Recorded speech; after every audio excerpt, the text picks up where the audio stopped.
আসসালামু আলাইকুম। আশা করি সবাই ভালো আছেন। তো আজকে আলোচনা করব স্কিল ডেভেলপের প্রসেসটা কি বা আমরা কিভাবে নতুনরা স্কিল ডেভেলপ করতে পারি। এই বিষয়ে আজকের আলোচনা। তো ফার্স্ট অফ অল হচ্ছে স্কিল ডেভেলপের জন্য আপনাকে প্রথমত যেকোনো একটা প্রাইমারি স্কিলে আপনাকে মাস্টার হতে হবে। ধরেন আপনি যেকোনো একটা বিষয়ে ১ম এ মাস্টার হয়ে আপনাকে ওই কাজটা কমপ্লিট করতে হবে এবং ওই অ্যারাউন্ডে যেই কাজগুলো আছে দেন তারপরে আপনাকে সেগুলো শিখতে হবে।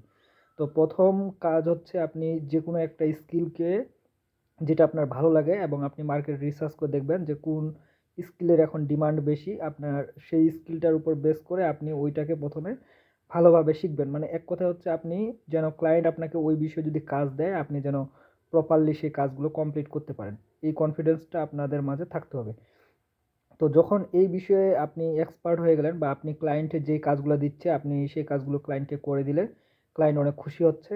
দেন আপনি ওই স্কিলের সাথে সামঞ্জস্য রেখে মানে ওই একই ক্লায়েন্টকে আপনি আপনি আরেকটা সার্ভিস দিতে পারবেন। এরকম করে আপনি আরেকটা আরেকটা কাজ আপনি শিখার ট্রাই করবেন।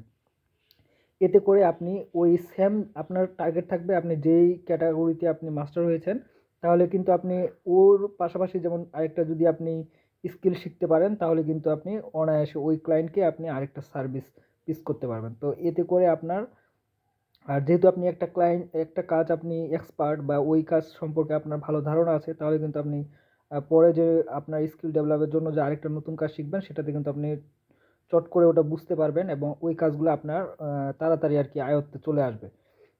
যেমন ধরেন আপনি এখন আ ধরেন আপনি ভিডিও এডিটিং এর কাজগুলো শিখতেছেন।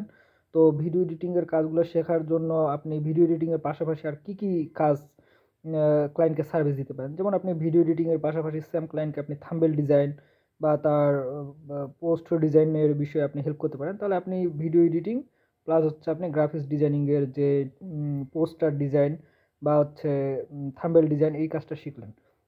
যেকোনো আপনি ওই নিশের সাথে সামঞ্জস্য রেখে আপনি ওই কাজটা শেখার ট্রাই করবেন।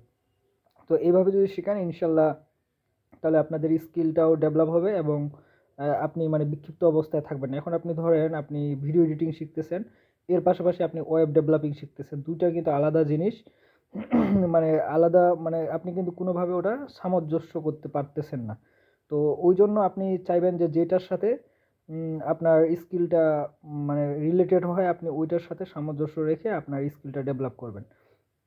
তো ঠিক আছে, সবাই ভালো থাকবেন। আশা করি ভিডিওটা ভালো লেগেছে। যারা নতুন আছে তারা স্কিল ডেভেলপের পিছনে সময় দেন। ইনশাআল্লাহ ভালো কিছু হবে। আসসালামু আলাইকুম।